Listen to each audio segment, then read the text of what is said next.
waaw bëggoon a indi ay leeral tuuti rek ci mbir mi nga xam ne moo xew Géejawaay ci xale boobu ñu rey mu tudd Fallou Ndiaye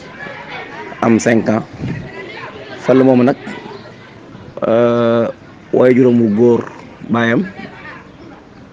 seen kër ak sunu kër a taqaloo maanaam kër baayam ak sunu kër ñoo taqaloo waaye nag moom dëkkul ci kër ga daa luwe fa mu luwe nag fa lañu rey xale bi waaw wax nañ ne biñ ko rey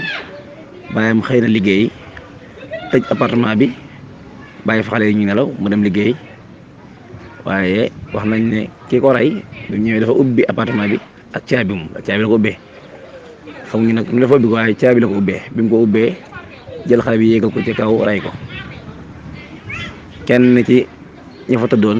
ci ay magam bi ñu yeewoo gisuñ ko lañ yéeg ci kaw fekk ko fa ñu rey ko waaw loolu daal lañu xam loo xam ne lu wér la wax nañ ne it ne Pam Ndiaye moom nga xam ne mooy bàyyi xale bi soxnaam si nga xam ne moom la yor actuellement dafa fay dem seen kër te it soxna soosu wax nañ ne la tax mu fay ci Fallou moo la jógee ndax daa waxoon ne mënta dëkk ak moom ci kër gi mën ko supporter day dem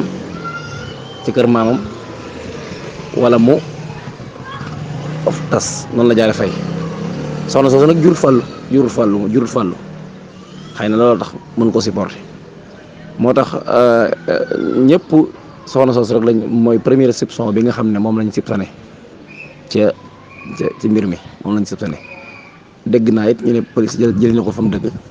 dëkk ba yóbbu ko pour enquête ko